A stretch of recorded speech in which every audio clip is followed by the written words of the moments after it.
यदि शरीर को जरूरत से ज्यादा कोई भी चीज दी जाए तो शरीर उसका आदी हो जाता है और वही तुम्हारे दुख का कारण होता है। आप जरूरत से ज्यादा खाना शुरू कर दीजिए, आप मोटे हो जाएंगे। जो लोग मोटे हैं वो क्यों मोटे हैं? जरूरत से ज्यादा आप शरीर को आहार दे रहे हैं, खाने पर कंट्रोल नहीं, स्वास्थ्य के प्रति आप लापरवाह, जागरूक नहीं। कितना खाना है, कब खाना है और कब नहीं खाना, ये हम विचार नहीं करेंगे तो फिर हमारे लिए कौन विचार करेगा? ये जिम्मेदारी आपकी है। आपको कितना खाना है, कितना पानी पीना है, कब पानी पीना है। आज भारत में 95% लोग ऐसे हैं जिन्हें पानी पीने का भी ज्ञान नहीं है। 95% लोग ऐसे हैं जिन्हें खाने का ज्ञान नहीं है। उल्टा सीधा खा के अपना स्वास्थ्य बिगाड़ लेते हैं और जीवन भर की मेहनत करके जो पूंजी इकट्ठा करते हैं वह डॉक्टरों को दे देते हैं। अरे जब पैसे कमाए ही हो मन लगा के तो उसका सदुपयोग किया जाए ना, क्यों शरीर में खर्च किया जाए? उससे शरीर को बिगड़ने ही मत दो ना, शरीर को ना बिगड़ने दो। ये किसकी जिम्मेदारी है? आपकी है ना। कई लोग डॉक्टरों के घर ही बैठे रहते हैं। क्यों बैठे रहते हो? आपका मोटापा, आपका ज्यादा वजन भविष्य में आपके ही दुख का कारण बनेगा। इसलिए आपको यह ज्ञान होना चाहिए कि कब खाएं कब ना खाएं, कितना खाएं कितना ना खाएं, कब पानी पिएं कब पानी ना पिएं। मैं 2-5 मिनट का समय आपके स्वास्थ्य को देता हूं। शरीर के लिए सबसे ज्यादा लाभकारी क्या है वो मैं बताऊं। सबसे ज्यादा लाभकारी होती हैं सलादें। सलाद, ककड़ी है, चुकंदर है, गाजर है, मूली है, या इत्यादि ऐसी और चीजें। पपीता है फलों में, एप्पल है, सेब, संतरा, ये चीजें ज्यादा हमें खानी चाहिए। इन चीजों से ही अपना पेट भरना चाहिए। लगभग ककड़ी से, टमाटर 2-4 कच्चे खाओ, ककड़ी खाओ, मूली खाओ, भुंटा आता है, भुट्टा बोलते हैं आप लोग, वो आप भूंज करके खाओ या उसे उबाल करके खाओ। ये चीजें खाओगे तो लंबी आयु पाओगे और स्वस्थ रहोगे। अब आप खाने में क्या सब्जी खाना चाहिए ज्यादा, दाल ज्यादा खाना चाहिए, 2-3 कटोरी दाल। और दाल हमें अदल बदल के खाना चाहिए, ये नहीं कि राहर की दाल तुअर की दाल खा रहे हैं महीनों से। भाई दाल में जो चीजें हैं वह अनेक प्रकार की, ईश्वर ने यदि सब चीज एक में ही डाल दी होती तो अलग अलग चीजें बनाने की उन्हें क्या जरूरत थी? यदि तुअर की दाल है, राहर की दाल है, तो मसूर की दाल भी है, चने की दाल भी है ना भैया, उड़द की दाल भी है, मूंग की दाल भी है। तो जो चीजें मूंग की दाल में है वो तुअर की दाल में नहीं है, और जो तुअर की दाल में है वो मूंग की दाल में। इसलिए हमें दालों को भी अदल बदल के खाना चाहिए। आज मूंग की खा लिया, कल उड़द की खा लिया, परसों फलानी खा ली, परसों वो खा ली। और दाल हमें ज्यादा खानी है। हम लोग क्या करते हैं, भूख ज्यादा लगती है तो रोटियां ज्यादा खा लेते हैं, भूख ज्यादा लगती है चावल ज्यादा खा लेते हैं। चावल रोटी, 2 रोटी शरीर के लिए बहुत है। फिर 2 कटोरी दाल पी लो ना भैया, तुम्हें पेट ही तो भरना है, तो 2 रोटी खा लो और 4 कटोरी दाल पी लो, दाल फायदा करेगी। आप सब्जी ज्यादा खाओ, 2 कटोरी भर भर के लो सब्जी, 3 कटोरी खाओ, रोटी 2 ही खाओ, दाल सब्जी ज्यादा खाओ, ककड़ी खाओ, खीरा खाओ, इत्यादि खाओ। सलाद के साथ 50-50 हो, रोटी तो 2 से ज्यादा ना हो, 2 रोटी शरीर के लिए बहुत है, बाकी दाल, बाकी सब्जी, बाकी खीरा, ककड़ी इत्यादि, समझ रहे हैं। और भोजन के तुरंत बाद पानी नहीं, भोजनांते विषंबारी, भोजन के तुरंत बाद पानी पियोगे मर जाओगे, बीमारियों का घर तुम्हारा शरीर होगा। भोजन के तुरंत बाद पानी नहीं पीना। हाँ, 1 घूंट पानी पी लो मुंह साफ करने के लिए, झूठे मुंह कहां घूमोगे, 1 घूंट पानी ठीक है। कितना पानी? 1 घूंट। क्यों 1 घूंट की परमिशन हम क्यों दे रहे हैं? क्योंकि आपका मुंह झूठा ना रहे। भोजन के बाद ओनली 1 घूंट पानी पीना है, और वह भी गुनगुना, ठंडा नहीं। फिर भोजन के 1 घंटे बाद आपको 2 गिलास पानी, 3 गिलास पानी, 4 गिलास पानी आपकी क्षमता के अनुसार पीना है। भोजन के कितने घंटे बाद? बोलो हाँ मैया, ओ मेरी माँ, हो गई पंचायत आपकी? अच्छा, नहीं कर लो थोड़ा और, ठीक है। भोजन के 1 घंटे बाद आपको क्या पीना है? पानी 2 गिलास, 3 गिलास, आधा लीटर, 1 लीटर, जो भी आपकी क्षमता है। क्यों 1 घंटे बाद पानी? क्यों? क्योंकि 1 घंटे बाद यदि पानी पी लिया तो जो आपका भोजन है वो बिल्कुल बढ़िया ढंग से पच जाएगा। और भोजन के तुरंत बाद पानी पी लिया तो जैसे ही आप भोजन करते हैं आपकी जठराग्नि भोजन को पचाना शुरू कर देती है, वो काम करना शुरू कर देती है और उसी समय हमारे पेट में अग्नि होती है। आप पेट को छू कर देखिए, पेट गर्म होता है, हाँ या ना। हमारे शरीर में जो आग होती है जिसे जठराग्नि कहते हैं, वह आग ही तो भोजन पचाती है, हाँ या ना, हाँ या ना, जोर से। तो जब आग भोजन पचाती है और तुमने भोजन के साथ 1 गिलास पानी या 2 गिलास पानी पी लिया तो आग में पानी डालो तो आग क्या होती है? बुझ जाती है। तुम्हारे पेट की आग बुझ गई, फिर वो भोजन पचेगा नहीं, फिर वो भोजन सड़ेगा और सड़ेगा तो नाना प्रकार की बीमारियां तुम्हारे अंदर पैदा होंगी और यही तुम्हारे रोग का कारण है। समझ रहे हैं? इसलिए भोजन पानी कब पीना चाहिए? भोजन के 1 घंटे बाद। ये ज्ञान अनमोल है तुम्हारी जिंदगी का। इस ज्ञान से बड़ा दुनिया में कोई ज्ञान नहीं है। सबसे बड़ा धर्म है शरीर की रक्षा और वही रक्षा के मैं उपाय बता रहा हूं। मर जाओगे उल्टा सीधा खाओगे तो बीमार बने रहोगे। बीमार आदमी मरे समान होता है, कहो जी हाँ या ना। बीमार आदमी मरे समान होता है, उसका जीना मरना एक ही। वो जी भी रहा है तो रो रो के जी रहा है, तो जीने से अच्छा मर ही जाए। क्यों जी? रो रो के उसको कष्ट हो रहा ना ज्यादा, इसलिए बीमार व्यक्ति मरे समान होता है। इसलिए मैं नहीं चाहता कि आप बीमार हो और मेरे हिसाब से चलेंगे। ये मेरा गणित नहीं है, ये मेरा नॉलेज नहीं है। मैंने भी पढ़ा है आयुर्वेद शास्त्र को, मैंने भी सत्संग किया। जब केवल सुना नहीं पढ़ा नहीं, मैंने जीवन में अनुभवी तो किया। मैं तो इनमें अमल करता हूं। मेरा काम तो देखो बैठने का है। मैं 24 घंटे में से आप 7 घंटे निकाल दीजिए, उसके बाद लगभग मेरा काम 15 घंटे का काम मेरा बैठने का ही है। क्यों जी? 24 घंटे में मैं मान लो कि 17 घंटे बैठता हूं, 3.5 घंटे यहां बैठता हूं आपके बीच में, 4 घंटे ही हो जाते हैं लगभग। बाकी फिर आप जब मिलने आते हैं तो वहीं बैठा रहता हूं। मैं दिन भर बैठा रहता हूं और बैठा हुआ व्यक्ति जल्दी बीमार पड़ सकता है, संभावनाएं ज्यादा हैं। इसलिए मैं अपने आप को स्वस्थ रखने के लिए रोज सुबह योग करता हूं, प्राणायाम करता हूं। कितना पानी मुझे पीना है मुझे पता है। आपको पता है आपको दिन भर में कितने पानी पीना चाहिए? कितना? 4 लीटर? आपको 6 लीटर खाइए, दोपहर को खाइए, रात्रि को नहीं। जूस सुबह पीजिए, दोपहर को पीजिए, रात्रि को नहीं। रात्रि को दूध पीजिए, वह भी गुनगुना हल्दी के साथ। मैं रोज सोने के पहले 1 चम्मच हल्दी खा के पानी पी के सोता हूं, पूरे मुंह में हल्दी यूं करके, ताकि पूरे मुंह में हल्दी रहे। हल्दी आप रोज लेंगे, आपका गला अच्छा रहेगा, पेट अच्छा रहेगा, स्वास्थ्य अच्छा रहेगा। हल्दी 1 चम्मच लेने वाले व्यक्ति को जीवन में कभी कैंसर नहीं हो सकता। कैंसर होता ही नहीं है हल्दी लेने वाले को। हल्दी ज्यादा लेनी चाहिए।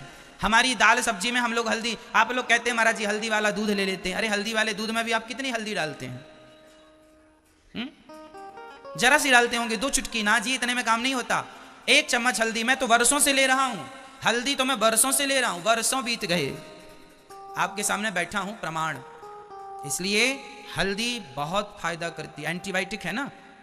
हमारे पुराने जमाने में तो हर जगह हल्दी का प्रयोग था।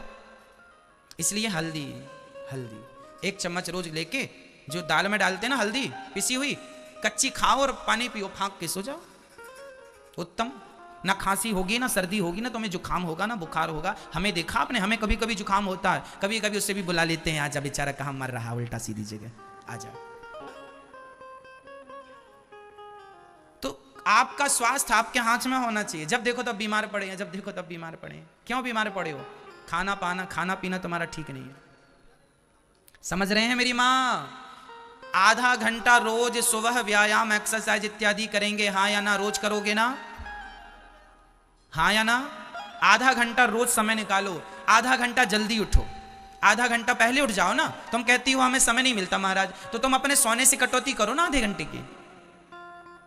कम सो आधा घंटा। सोने से कोई तुम्हें सोना चांदी तो मिल नहीं रहा है ना, तो भगवान ही मिल रहे हैं। काटो सोने से आधा घंटा और एक्सरसाइज करो, प्राणायाम करो। सूर्य नमस्कार की 12 आसन है, वो तो सरल सब कर लेते, करो मन लगा के करो। गहरी श्वास, भस्त्रिका प्राणायाम, पूरी बॉडी को ऑक्सीजन मिलना चाहिए। गहरी सांस भरो, भर के रोको, फिर छोड़ो, भरो फिर छोड़ो, भरो फिर छोड़ो, गहरी सांस। क्या होगा इससे? शरीर के नस नस तक ऑक्सीजन जाएगा और जिससे लकवा, पैरालिसिस की बीमारी कभी नहीं होगी। पैरालिसिस की बीमारी क्यों होती है? क्योंकि प्रत्येक अंग को ऑक्सीजन नहीं मिल पाती। जिस अंग को ऑक्सीजन नहीं मिलती वह अंग कमजोर पड़ता जब बिल्कुल नस सूख जाती है, पैरालिसिस हो जाता है। खून का संचार बंद। भाई सिंपल है ना, हमारा खून तो नसों में ही दौड़ रहा है, इसलिए नस को बढ़िया मजबूत करने के लिए क्या करना पड़ेगा, उसको ऑक्सीजन देना पड़ेगा। ऑक्सीजन नहीं देंगे तो वो नस सूखने लग जाएगी, और पूरी सूख तिलक नहीं लगाएंगे तो क्या पाकिस्तान वाले लगाएंगे? इसलिए तिलक लगाओ, भगवान का नाम जपो। और एक अच्छे व्यक्ति, आज लोग शराब पीते हैं उन पर कोई नहीं हंसता, झूठ बोलते हैं उन पर कोई नहीं हंसता, शराब पीते हैं सिगरेट पीते हैं उन पर कोई नहीं हंसता, और आप जरा सा तिलक लगा लें और जरा सा माला तुलसी की पहन लें तो लोग अरे बड़े पुजारी बन रहे हो, लोग हंसते हैं तुम पर, कमेंट्स करते हैं उल्टे सीधे। क्यों जी? सही है। मतलब ये कैसी समाज हो गई है मेरी, जहां शराब पीने वाले का आप विरोध नहीं करते, झूठ बोलने वाले के आप विरोध में खड़े नहीं होते, लेकिन तिलक कोई लगाए माला जपे तो आप कहते हैं अरे ये तो पाखंड कर रहा। तो चलो तुम भी पाखंड ही कर लो भैया, पाखंड ही सही, पर कम से कम उसके मुंह से भगवान का नाम तो निकल रहा है। अजामिल के मुंह से निकल गया तो कल्याण हो गया कि नहीं? तो हमारे और आपके मुंह से निकलेगा तो होगा। इसलिए जमाने के चक्कर में ना पड़ा करो, जमाना क्या सोच रहा है, क्या कह रहा है। आप तो तिलक क्यों लगाते हैं माथे पर? इसलिए कि ये भगवान श्रीमन नारायण के चरण है, और ये नीचे चरणों को रखने की आसन है, और बीच में जो लाल है वो माता लक्ष्मी है। ये चरणों का, ये जो टीवी पर आप देख रहे हैं, ये देखिए, ये तिलक जो है एक्चुअली ये भगवान श्रीमन नारायण के चरण है, और बीच में लाल कलर से माता लक्ष्मी है जो आप देख रहे हैं। तो तिलक जरूरी है। शंख चक्र घर में लगाया करो। लोग लिखवा लेते हैं घर में कुत्तों से सावधान, करोड़ रुपया का घर बना के उल्टा जूता लटका देते हैं घर के टॉप में, छत में जूता लटक रहा, जूता। अब हमारी माताओं जरा ये बताओ कि आप लोग बढ़िया श्रृंगार करके सज धज के कहीं पार्टी में जाओ, और बढ़िया सज धज के आप लोग भी अपनी चुटिया में एक जूता बांध लो, तो कैसा लगेगा? तो इतना रुपया खर्च किया करोड़ों, और बताओ घर को जूता पहना दिया, वो भी खोपड़ी में ऊपर। मतलब लोगों को समझ ही नहीं है क्या करना चाहिए। लोगों से पूछो क्यों तुम्हारे घर में जूता क्यों लटक रहा उल्टा?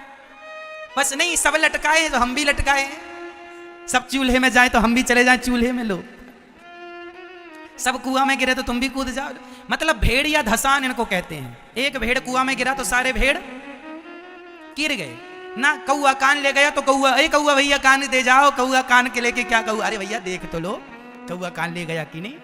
कौआ कान ले गए तो पड़े कौआ के पीछे। कितनी मूर्खता! भारत के लोग इतने मूर्ख कभी नहीं थे जितने आज हैं। आप भारत के लोग सबसे विद्वान, साइंटिफिक, हमारे हर पूजा पाठ विधि है, हमारे वेद पुराण जो भी हैं, जो भी सिद्धांत है, सब साइंटिफिक है,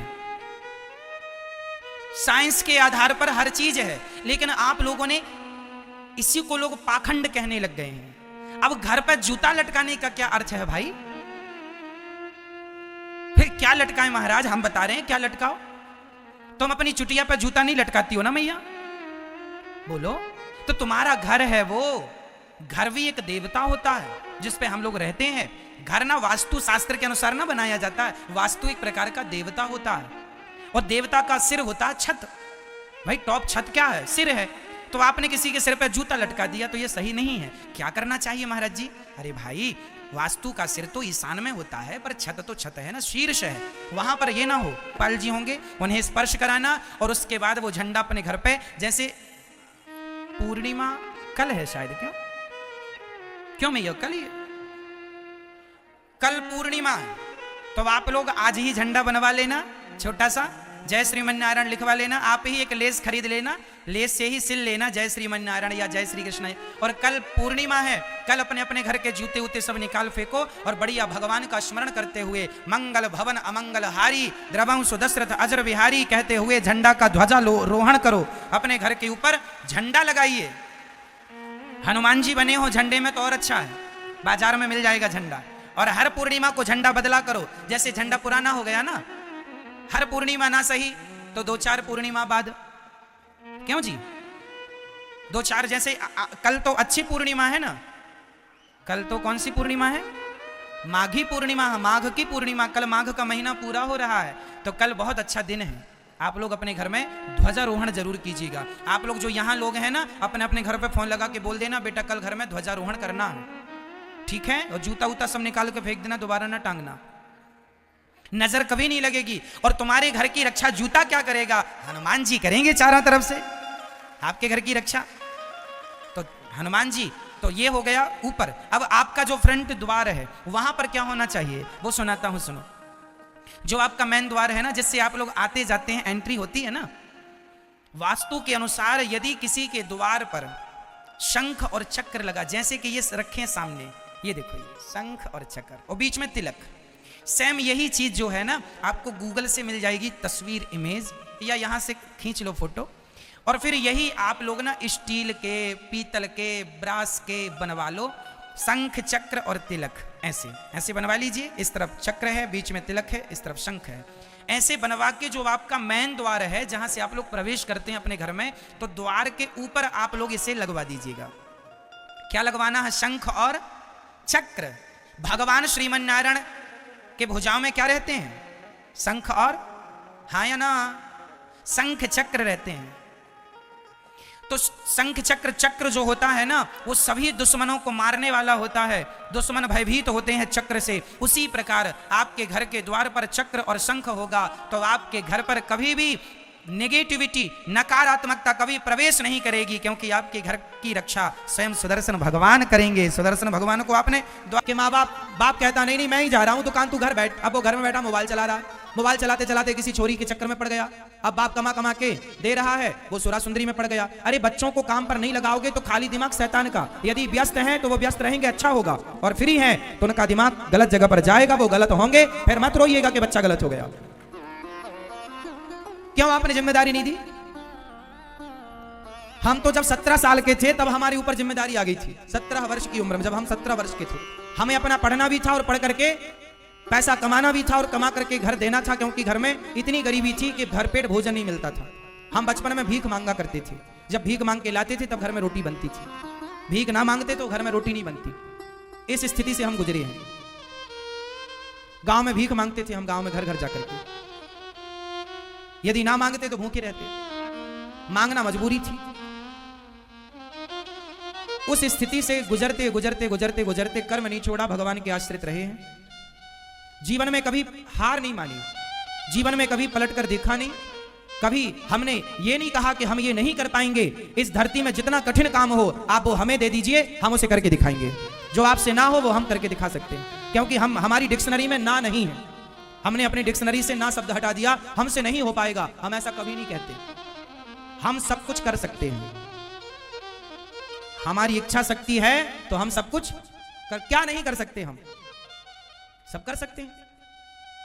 और जितना हमें लगा कि करना चाहिए उतना भगवत कृपा ने कराया, बिहारी जी ने उतना कराया, जितने की जरूरत थी, जितने की थी उतना बिहारी जी ने कराया। हमने अपने दिमाग को, अपनी बुद्धि को सदा अच्छी जगह लगाया, अपने दिमाग को अच्छी जगह खर्च किया, बुरे कामों में बुद्धि नहीं लगाई, कभी बेईमानी में, गलत काम में बुद्धि नहीं लगाई। इसलिए संघर्ष मुझे अच्छा लगता, यदि मैंने बचपन में भीख ना मांगी होती ना तो आज मैं इतना मजबूत ना होता जितना मजबूत हूं। मेरे जीवन के स्ट्रगल ने, मेरे जीवन की मुसीबत विपत्ति ने मुझे बहुत मजबूत किया। मैं हर हालात से लड़ सकता हूं, हर हालात से मैं लड़ सकता हूं, मैं कभी घबराता नहीं हूं। कितनी भी चुनौतियां आए, अरे अब क्या चुनौतियां आएंगी, जितनी आनी थी खूब आई और खूब मैंने उनका डट के सामना किया। हमारे जीवन में जितनी चुनौतियां आई मैं उतना मजबूत होता गया, मैं हारा नहीं। क्या नहीं आया? अब आप सोचिए कि जीवन में जीरो से आदमी भीख मांगने से जो आदमी चला हो, क्या चुनौतियां नहीं आई होंगी? आपको क्या लगता है साहब, भिखारियों का कितना अपमान होता है? इस संसार में हर अपमान को मैंने सहा है। भिखारियों को लोग क्या नहीं कहते, मुझे भी लोगों ने क्या नहीं कहा, क्या नहीं सुना मैंने, क्या नहीं देखा मैंने। समाज ने सम्मान भी दिया है और समाज ने दो बातें सुनाई तो हमने उनसे सीखा भी। हमने पलटकर किसी को जवाब नहीं दिया, हमने पलटकर किसी को गाली नहीं दी, सब देखते चले आए, देखते पलटकर जवाब नहीं। हर सुख दुख हानि लाभ उतार चढ़ाव अपना पराया सब देखा। इसलिए मैं आपके बच्चों से, मैं आपसे कहूंगा कि आप भी अपने बच्चों को ना ज्यादा लग्जरी जिंदगी मत दीजिएगा। लग्जरी जिंदगी में बच्चा खोखला होता है। आप किसी को बस बिठा दो, आप काम मत कराओ। बढ़िया एसी की हवा मिल रही है, खाने को पकवान दे दो, एसी की हवा दे दो, घूमने को गाड़ी दे दो। जो आदमी 10-20 कांटे तो पांव में लगे रहते थे, पता ही नहीं चलता था। पैदल चलने की इस तरह आदत हो गई थी कि पैदल ही चलने की आदत थी। 10-20 किलोमीटर भी पैदल चलाओ तो पैदल चल लेंगे, ऐसे पांव हो गए थे, मट्ठर पांव हो गए थे। चलते चलते खेतों में, पत्थर में नंगी पांव थी। हर जीव, हर उतार चढ़ाव को हमने देखा।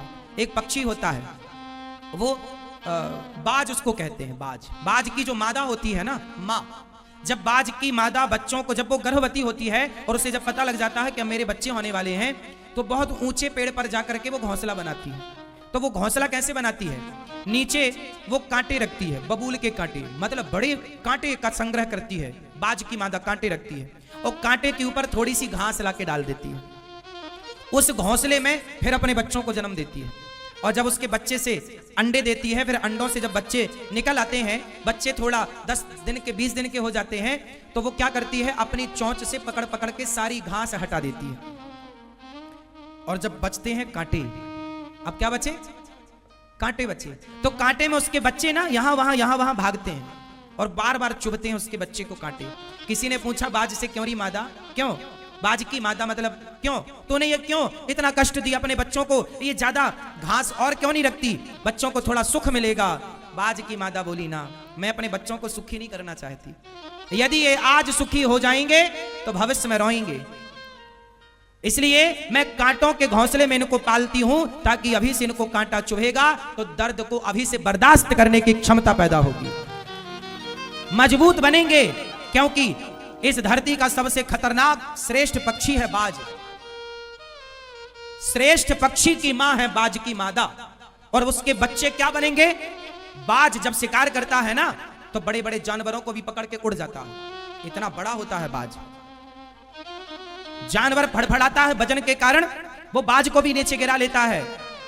तो मादा कहती है, हर स्थिति में मेरे बच्चे सुखी रहें, इनके पंख, इनके पांव, इनकी चोंच, इनका शरीर इतना मजबूत हो कि हर तूफान का ये सामना कर पाए। एक बाज की मादा अपने बच्चों को कितना मजबूत बनाती है। और आप लोग अपने बच्चों को जूजू बनाते हैं। आप लोगों का एक सेंटेंस बहुत गलत है। आप लोग क्या बोलते हैं? महाराज जी, मैंने बहुत दुख उठाए हैं, पर मैं नहीं चाहता कि मेरे बच्चे दुख उठाएं। ये गलत सेंटेंस बोलते हैं आप लोग। क्यों ना उठाएं बच्चे दुख? बच्चों को छोड़ दो। आप जाओ बेटा, 1000 रुपए कमा के लाओ, जाओ। एक करोड़पति आदमी था, एक बहुत बड़ा उद्योगपति था, उसका बेटा पढ़ करके विदेश गया। आज तक मैंने हर परिस्थिति का डटकर सामना किया, लेकिन मैंने कभी किसी का बुरा नहीं किया, किसी के साथ छल नहीं किया साहब, मैंने 1 रुपए का छल नहीं किया। मुझे हर पल हर दिन याद है, मैं भूला नहीं। मैं कोई स्कूल में इतना ना पढ़ पाया, मैं कोई यूनिवर्सिटी में इतना ना पढ़ पाया, जितना मेरी जिंदगी ने मुझे पढ़ा दिया, मेरे समय ने मुझे पढ़ा दिया, मेरे जीवन की स्थिति ने जो मुझे पढ़ाया है ना, वो कोई यूनिवर्सिटी नहीं पढ़ा सकती। मैंने एक बार अपनी घटना सुनाई थी। देखो, जीवन में एक मेरे साथ घटना, मैं पढ़ने के लिए 5वीं क्लास तक मैं 8वीं तक ना 7वीं तक सरकारी स्कूल में पढ़ा हूँ। हमारे गांव में 5वीं तक स्कूल था, दूसरे गांव में फिर 10वीं तक स्कूल था, मैं वहां पढ़ने जाता था। एक बार हम दूसरे गांव में गए पढ़ने के लिए, वहां से छुट्टी हुई 4 बजे, हम लौटे तो वहां से ना 2 किलोमीटर गांव था, तो बस चलती थी, तो हम लोग रुक जाते थे, बस आएगी, बस में बैठ के जाएंगे। बस में पीछे लटक जाते थे, किराया ना देना पड़े। बच्चे तो बच्चे होते हैं, हम भी उस तरह की मस्ती करते थे। घुस जाते थे चुपके से बस में, और 2 किलोमीटर था, अगला स्टॉप गांव था, वहां बस रुकती, उतर जाते। बहुत सारे बच्चे थे, बस वालों को भी पता था कि इनसे बच्चों से क्या किराया लेना, हम लोग नहीं देते थे किराया। कभी वो किराया मांगता था, उस समय तो चवन्नी चलती थी, हमारे टाइम पे ना चवन्नी चलती थी, 50 पैसे चलते थे। पंजी भी चलती थी, हमारे समय पे पंजी 5 पैसा चलता था। पंजी की एक गोली आती थी मीठी वाली, चूसने वाली, 1 रुपए की 20 गोली आती थी, हम लोग ले जाते थे, जेब में भर लेते थे, चूसते रहते थे। हमारे टाइम पे पंजी की गोली आती थी। और एक बिस्किट आता था 1 रुपया का, आर के बिस्किट, छोटा, इतना बड़ा बिस्किट आता था। पार्ले जी बड़ा महंगा था, पार्ले जी खाने की औकात नहीं थी तब। पार्ले जी तब भी 5 रुपया का था, 4 रुपए का। तो एक बार मैं गांव आ रहा था, शाम को क्या हुआ कि समोसे की दुकान थी, तो समोसा खाने का मन हुआ। समोसा 1.5 रुपए का था और मेरे पास लगभग 1 रुपए थी। मैंने बोला, भैया 1 रुपए ले लो, समोसा दे दो। तो समोसे वाले ने समोसा नहीं दिया। मैंने कहा, भैया दे दो 1 रुपए का समोसा। बच्चे थे, अब 6वीं पढ़ते थे उस समय, हम 6वीं क्लास के बच्चे थे, तो कितने बड़े थे हम। तो समोसा मांगा, उसने नहीं दिया, तो हमने जिद की, 1 रुपया ले लो भैया, दे दो। तो हम उसकी दुकान में बैठे थे, उसने हाथ पकड़ के बाहर कर दिया, चलो बाहर यहां से। उसने बाहर कर दिया। तब से हमें सबक मिली कि जितनी औकात है, जितना चादर है, उतना ही पांव पसारना चाहिए। मतलब जीवन में अभाव क्या होता है ये मैंने खूब देखा है, एक एक चीज का अभाव। मेरे पिताजी ने आखिरी बार मुझे केवल मेला घूमने के लिए 2 रुपए दिए थे, ये मुझे याद है। मैंने अपने पिताजी से पैसे नहीं मांगे, जब से होश संभाला उसके बाद कभी पैसे नहीं मांगे पिताजी से। जो जो शौक था उसे फिर अपनी कमाई से पूरा किया, कोई बोझ नहीं बना मैं अपने बाप पर। आपके बच्चों से इतनी प्रार्थना करूंगा, अपने बाप पर बोझ मत बनिए बस। कामयाब बेटा वही है जो अपने बाप पर बोझ ना बने, वो कामयाब बेटा है। आप सफल व्यक्ति हैं। सफल व्यक्ति कौन होता है? सफल व्यक्ति उसे मान लेना चाहिए। बताइए सफल व्यक्ति कौन है आपके हिसाब से? किसे आप कामयाब मानते हैं? फटाफट बताइए, कामयाबी की परिभाषा आपके हिसाब से बताइए। सबसे पूछूंगा, तैयार रखना परिभाषा। शुरुआत